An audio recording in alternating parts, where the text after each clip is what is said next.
Hi, everyone, and welcome. My name is Aaron Smith. I'm the CEO of EEBA. I'm joined by Nancy Bakeman, our Executive Vice President, and we're really excited to welcome Mary Morelands from Northwest Natural. Mary is the Director of Environmental Policy and Corporate Responsibility at Northwest Natural. And today we're going to be talking about renewing the pipeline, the role of gas utilities in driving toward a lower carbon future. So Mary, welcome. Just a little bit of housekeeping for everybody joining. It's Zoom. There's a Q&A section at the bottom. I'll be monitoring those throughout and getting your questions to Mary. You could also put those in the chat section if you're so inclined, but keep those questions coming. We'll keep it very conversational. I'll be asking those throughout. So thank you everyone for joining us today. Mary, welcome. Thank you so much, Aaron and Nancy. I appreciate the opportunity to be here and to tell this crowd about what we're doing here in the Northwest. And so I'm going to jump into the presentation. And as Aaron said, I'd love to be able to answer questions in real time if those pop up. So feel free to do that. And we'll pause and go over any concepts or ideas or just information that might strike you. And because I work at a utility, I want to make sure and explain where I'm coming from. I work at Northwest Natural. We're a regional natural gas utility serving in the Pacific Northwest, the state of Oregon, and Southwest Washington. So we're Western Oregon and Southwest Washington. We have about 2.5 million people that we serve in 140 communities between those two states. And we are really proud that we're one of the most efficient systems in the country, by which I mean we've fully modernized our pipeline system and we're focused on getting better. And when I say better, we're talking about decarbonizing our system, reducing the carbon impact of delivering energy to our customers. And so as a gas utility, this is not necessarily the narrative that's become super familiar. And so we want to really get the word out and share how the pipeline delivery system can be leveraged to incorporate renewables and to deliver lower and reducing carbon intensity products as we still continue to have a vibrant economy in the communities we serve. And while it's important for me to come from the context point of my own utility, Northwest Natural, I want to make sure and communicate that the shared values that drive us are not dissimilar from the values that drive the decision-making of our peers that are serving customers throughout North America, right? We want to make sure that as we innovate and change to meet the existential challenge that is climate change, that we're doing so in a way that leaves no one behind, right? We want to balance our decision-making and investment in the right infrastructure, the right decarbonization actions with equity, the environment, and the economy. We want to provide warmth affordably. We don't want to leave any population behind. We want to recognize that not everyone is impacted by the cost of energy the same way. That's an important thing to drive how we make our decisions. When we think about the environment, how are we going to reduce the impact of delivering our product? And then on the economic front, how do we make sure this is affordable, but also leverage our tight system to support economic health throughout the region, throughout the continent, really throughout our entire industry. And often when we think about utilities, they're sort of monoliths. You get the bill every month from them, you pay your bill to the utility, and you sort of see them as a static entity.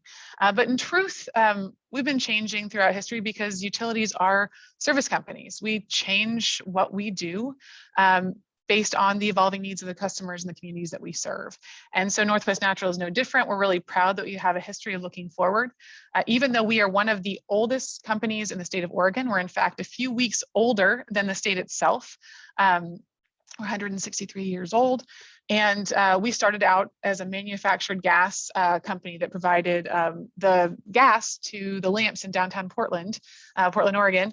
And then over time, over our history, that 163 years, we have evolved our business. And so the reason I showed this slide is, instead of thinking of a gas system as a gas system, think of it as an energy delivery system that is evolving to meet the needs of the communities and the customers, right? So in the 2000s, we're really proud of the fact that we modernized our system and we had really positive treatment, good relationship with our regulators that allowed us to accelerate that modernization. And for those of you who may not be as tightly tied to the gas industry and what that means is when we modernize a system, you remove the more corrosion prone pipeline types and replace them with protected steel, poly pipe, these more resilient, less apt to leakage pipes. Is the most important environmental action a utility can take. And we're really proud that we were able to complete that process by the early 2000s for our cast iron pipe, and then by about 2015 for our our steel pipe. So we have all poly and coated steel. That Mary, puts us in a really great position. Yes, go ahead. just did you find that, prior to that, when you do an inventory of your impact, your environmental impact, is leakage the primary area where most utilities are going to focus at the outset, like you did in the 2000s? It's a really good place to start because what you're delivering is also, it's the most important component is being able to keep what you're delivering in the pipe till it gets to end use for complete combustion, right? So I think it's the most important first step. It may not be the largest environmental impact. Every system is unique, but it's a very significant way to, effectively reduce both that. There's also an economic and a safety reason to make sure your pipelines have as much integrity as possible. Absolutely. Thank you. Of course. And having that tight system allows us to look upstream to our producers, and it also allows us to think about introducing new things in the pipeline. So when I say new things, we're talking about new gases, renewable natural gas, and renewable hydrogen to deeply decarbonize what we're delivering to our customers. And I'll tell you more about what those two things are because I realize RNG and renewable natural gas are new terms to many people because they're the newer renewables, despite the fact they've been around for a little while. And I also want to share, as we look at how we're orienting ourselves as a company, and this is not unique to Northwest Natural. I mean, you can always use us as the case study because that's what I'm most familiar with, but I want to make sure and communicate this can be extrapolated across a lot of different entities in this space. We're looking at carbon neutral. So we're defining zero, we're trying to get to our goal. We're trying to be carbon neutral, a carbon neutral pipeline by 2050. The reason we're approaching it from that angle, rather than setting just a renewables goal or some other pathway, is because we want to holistically look at our system, look at what we can do with it, and go for the highest impact, least cost solutions. We want to make sure that as we evolve the gas system, we're doing so in a way that leaves no one behind. And inherent to that is making sure that we're making the best decisions. We're economically regulated, we are cost sensitive, we want to make sure our customers aren't overly impacted. And so that's why carbon neutrality, we're balancing the decarbonization actions with the remaining emissions to find a way to get to carbon neutral. So it's always good to define that. That's a common thread throughout the gas industry and even some combo utilities seeking carbon neutrality as an end goal.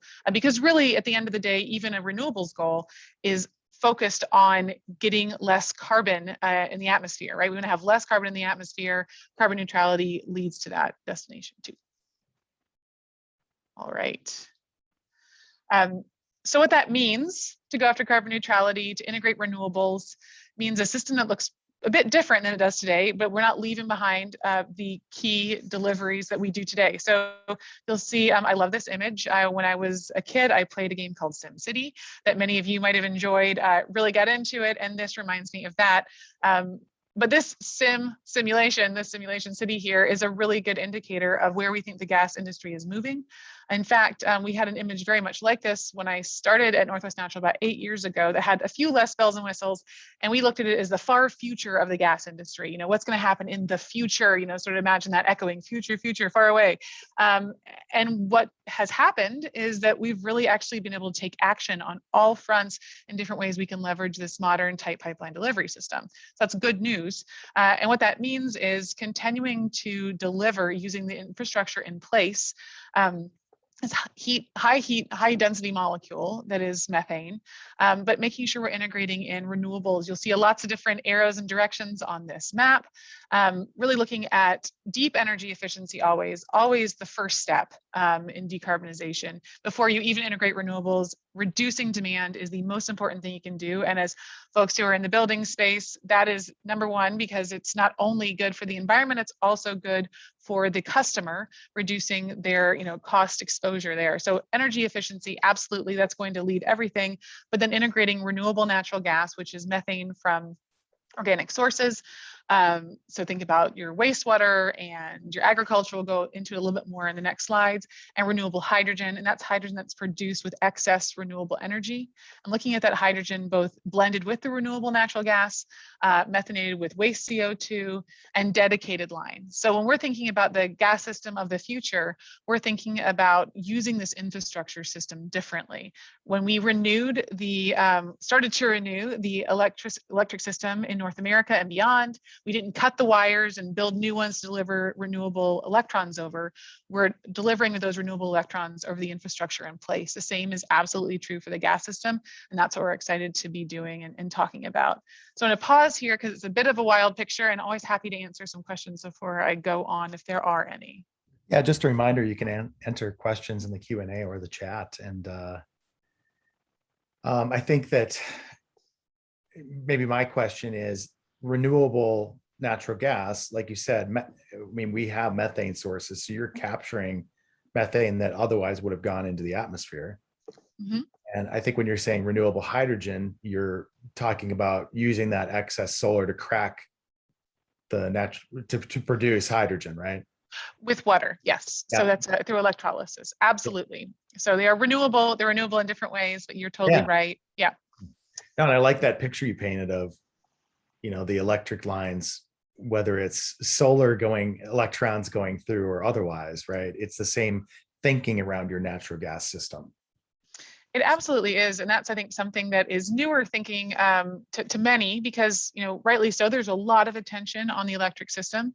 And we've made huge strides nationally in the integration of renewable electricity. That's wonderful. And finding ways that we can make sure that we're pushing the entire energy system towards more renewable and lower carbon intensity also requires us to look at both systems together. And that's something that we're really excited about in this plan. One question I would have, Mary, is, you know, we're hearing about the potential for coal plants shutting down, but often those need to be replaced by natural gas. So there's probably an increased demand in natural gas because of that, or what are you seeing in your area?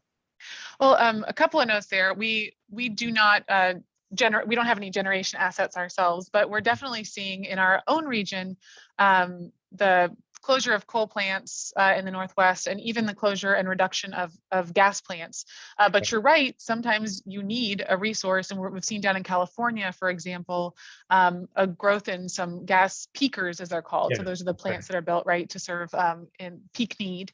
And so that is potentially, you know, we offset with energy efficiency. We're just trying to reduce load, but I mean, it is a potential outcome of reducing coal. When we make that transition, typically it goes coal, gas, then renewables. In our region, we are seeing a pretty significant integration of the intermittent renewables, which is where we think the renewable hydrogen has a really important role. And then also, you know, as we see that integration, making sure that we're really doing energy planning that is thoughtful about the whole energy system. So we don't have those rolling blackouts or surprises. We should absolutely be able to get to that 100% clean. Like we have a goal, actually, policy passed in Oregon last legislative session that sets a goal of 100% clean energy, either direct or through RECs in the state by 2045, I believe. So it's happening. Great, thank you. Of course.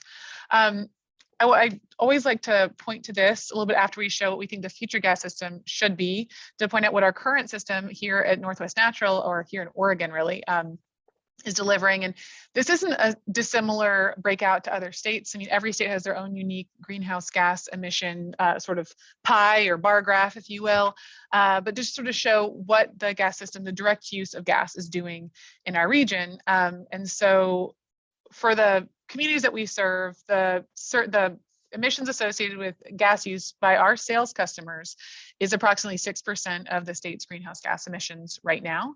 That's not nothing. We definitely need to work to reduce it. But in addition to working to reduce the gas use by our sales customers, and a note, the 12% includes the other two utilities that serve other portions of the state of Oregon, and transport customers. Those are customers for whom we deliver the gas, but not nominate or procure it. We're sort of the freight, we're the transport entity for them. So at 12%, and 6%, important to look at, because how do we leverage the system that is emitting that 6% to both reduce it, but also serve those other portions of the economy you'll see in yellow. Transportation, there are some opportunities. Electricity, you noted there's increased use of gas over wire, if you will, for electricity. So that 30% in Oregon is reflective of primarily gas over wire. So a very small portion of coal remains, but it's sunsetting very quickly. And then other fuels and waste, you know, you mentioned that takeaway that if you're not capturing the methane, it's an environmental liability. It emits to the atmosphere. So reducing the other fuels and waste, that's really coming at the waste components and thinking about landfills, ag waste, wastewater, using the gas system. So we're not just thinking about squeezing our own parts smaller. We need to think economy-wide, and that's what we're dedicated to do. Great. So there's really three primary components, and they're covered in the SimCity map, but they're also here just to call out renewable sources that don't contribute to new carbon in the atmosphere. That's the most important and newest portion, but also partnering with the cleaner electric system to create seasonal and peak energy storage. For folks who are in the building space and energy enthusiasts, we know that storage that's the holy grail. We need to hack storage. We think the gas system has a role in that. Okay, great. And then end use innovation and deep efficiency. So evolving the energy sources, I've mentioned renewable natural gas. I've talked about how it's an environmental liability, the methane, if it's not captured. But just to sort of make a finer point of it, we're thinking about CH4 methane. It's interchangeable molecularly for end uses, but it comes from an assortment of different resources. So if you've ever driven by a dairy or a landfill or a wastewater treatment plant, you might have noticed that there is assuredly waste, and that waste breaks down. Anything organic breaks down, and one of the things that it emits is methane. If you capture that methane and you take it to pipeline quality, then you reduce that environmental liability and you turn it into an asset that can then be delivered to end-use customers. And I think the important note here is it can be delivered to end-use customers who do not have to make any change in how they use that end-use resource. So the furnace in place, the boiler in place can be served by renewable natural gas identically to how they're served by conventional gas.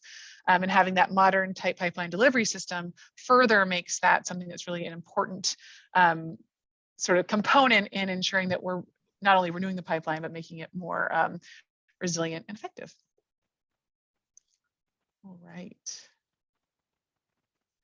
When we talk about renewable gas, sometimes people ask, so this is a new thing for North America. Is there enough to matter? And the answer is it's not necessarily super new, but previous development had really been focused on the transportation sector, largely due to some policy instruments, especially in California, that made that a really good place to be developing or sending renewable natural gas.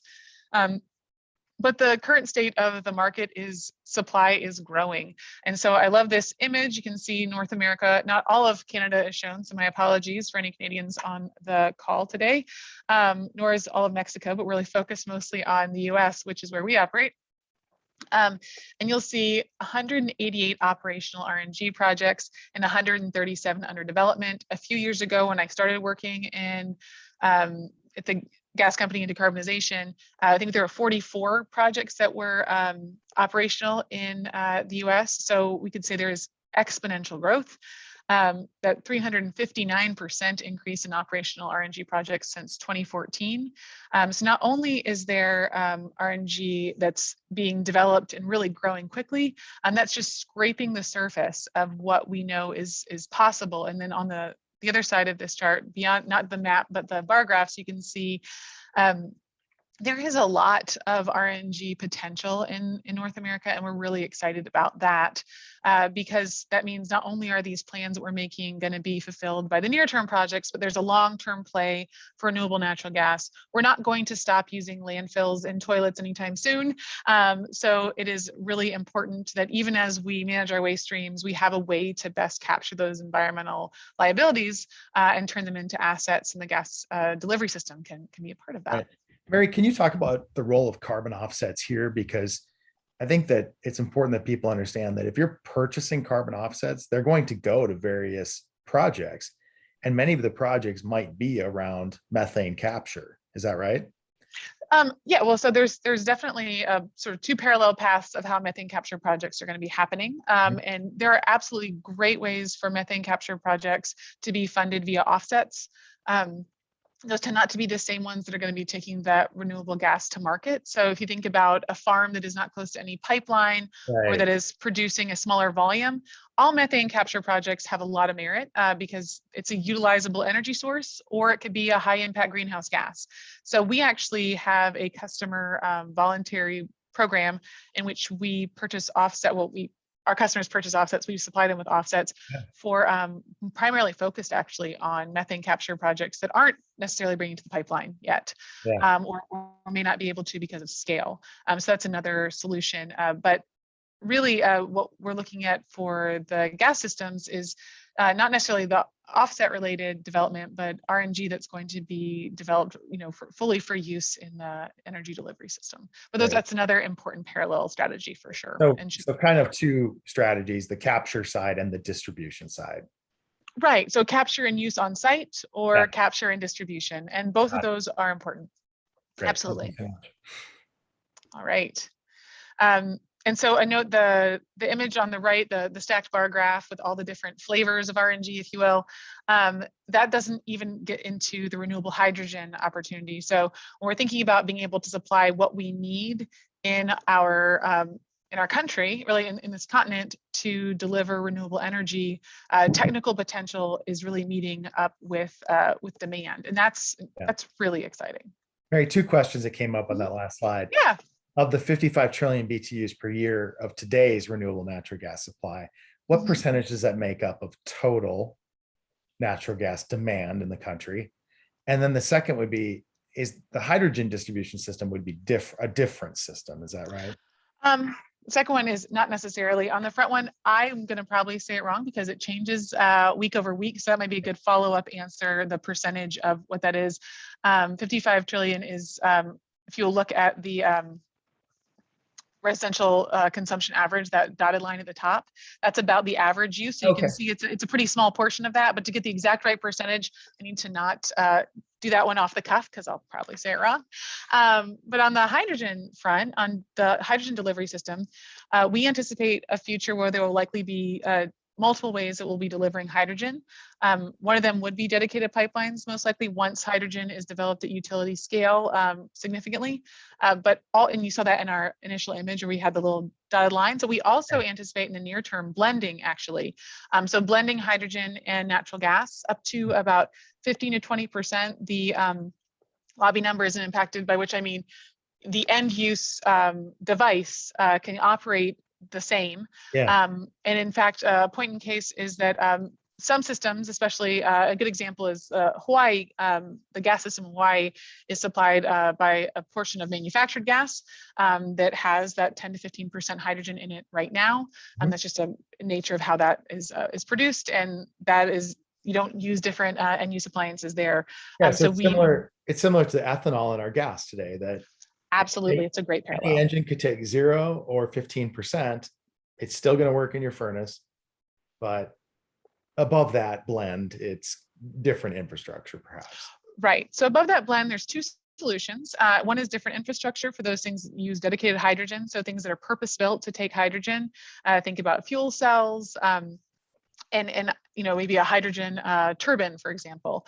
But there's also the potential to leverage that the end use equipment that takes methane by using captured waste CO2 and methanating renewable hydrogen. And that's a strategy that we're seeing being explored in the hydrogen at scale project. So using that waste CO2 from lots of manufacturing processes or combustion, for example, and bubbling that through the hydrogen, and then using that as what we call synthetic renewable natural gas. So you're taking two waste streams. That's another solution that doesn't have the same sort of technical potential cap on it. So that's three strategies with hydrogen. We think that's really promising as a viable solution. And to that end, I can probably show you guys a hydrogen slide, why we think it's great. Does that help answer your question? Yes, thank you. Awesome. So we believe absolutely at Northwest Natural, and we're seeing this to be a common thread throughout the gas utility space, that hydrogen is a key component of a carbon-free future. It is inherently carbon-free. It is an H2 molecule instead of one that has any C's in it. So we can say it absolutely is. And renewable hydrogen is a really great way to leverage that pipeline delivery system in place today, the infrastructure we have, to take on the excess generation that intermittent renewables have at different times of the year. That's not to say there's always excess generation on the renewable electricity front, but there are seasons where there's a significant amount, and that interseasonal storage is something that we really haven't fully solved for with batteries. And so how better than to use the thing that we have already to work to find that solution. Right. And that's what you showed in your sim map of the hydrogen storage, like an underground hydrogen storage.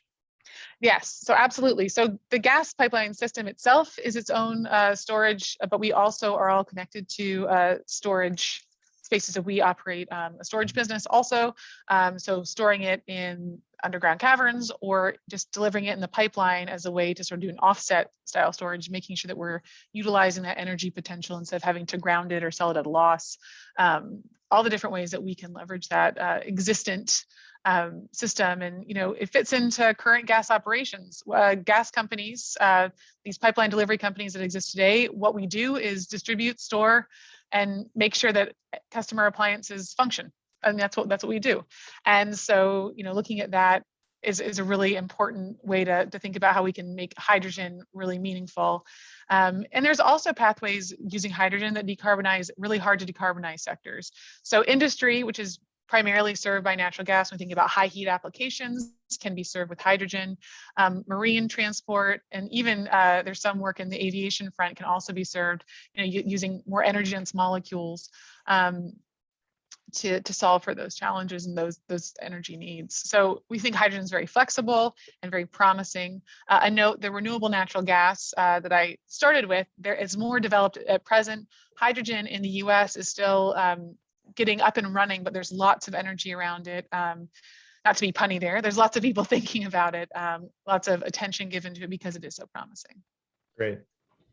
And this is just for those who are less familiar. You did a really great job of explaining what this is.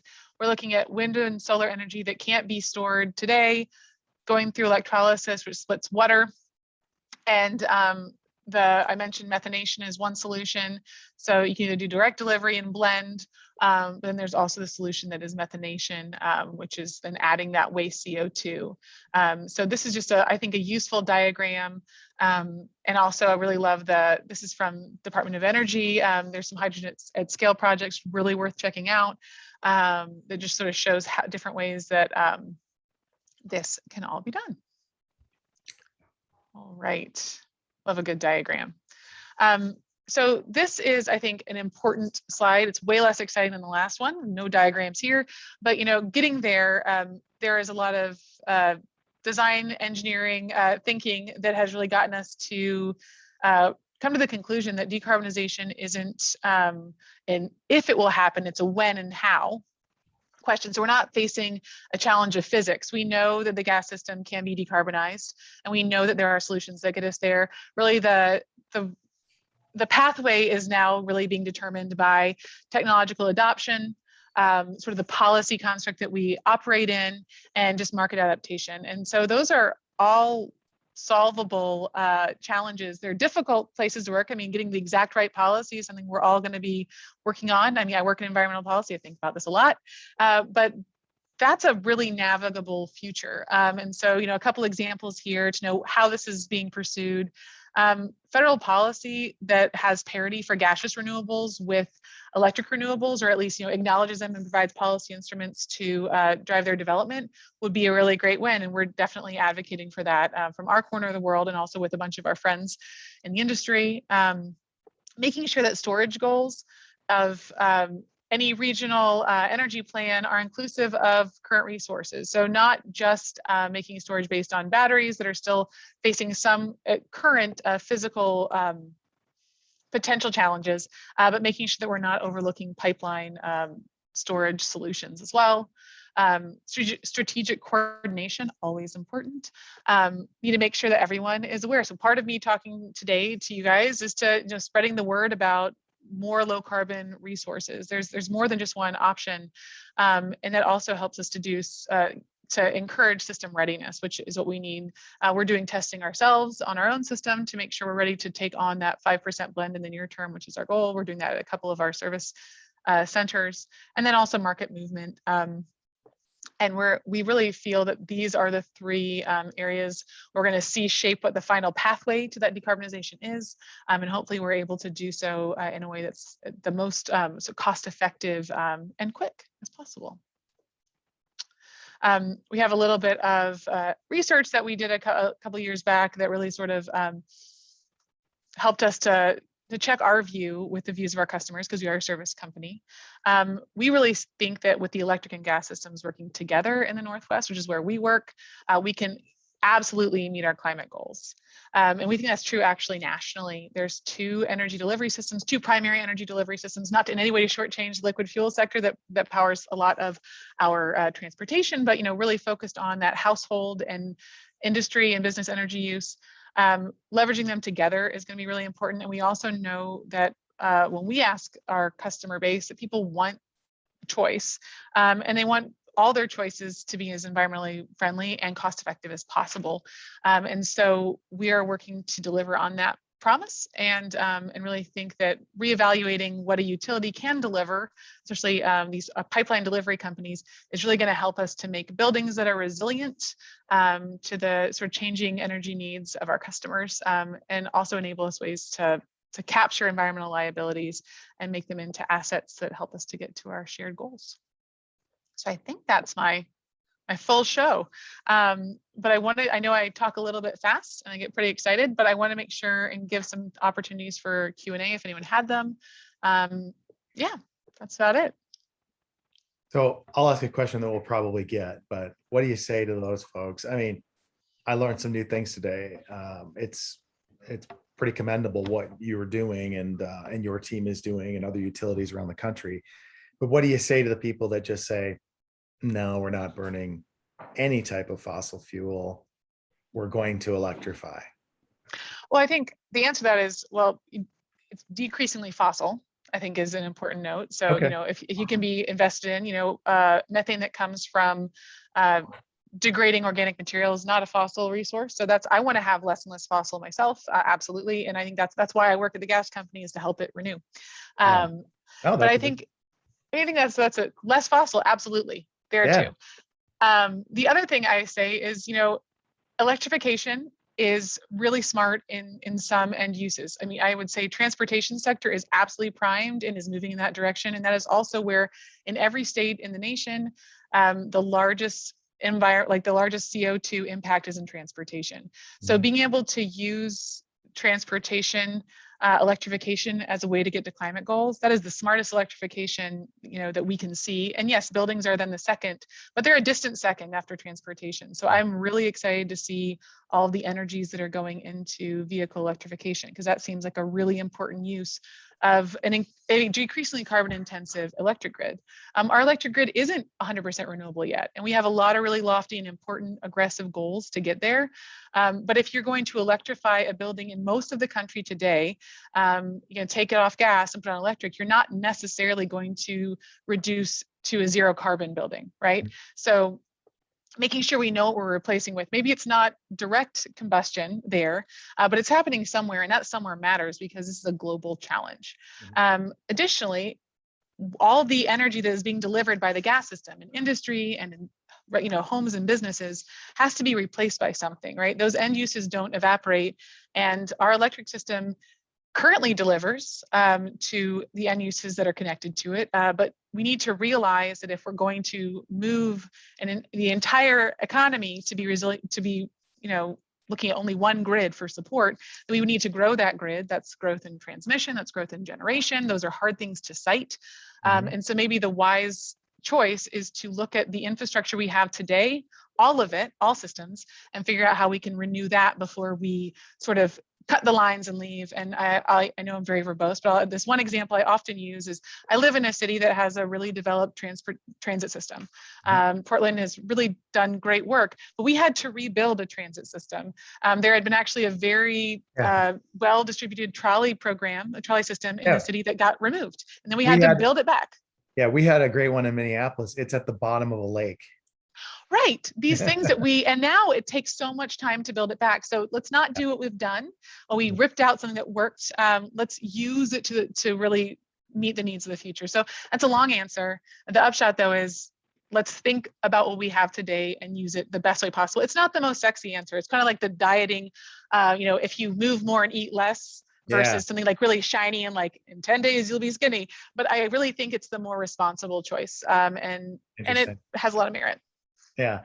And then I'm fascinated by the macroeconomic piece of this, which is that if we need double the electric grid just to electrify the transportation sector, and we're going to get rid of coal. And it's not just the US that's getting rid of coal. It's China. I mean, China's having rolling blackouts right now from trying to shed off coal. So we're seeing liquid natural gas start to be sold from the United States all over the world. That's going to have an impact on gas prices as well. And maybe my question with this is two-part. Number one is, what's the macro impact?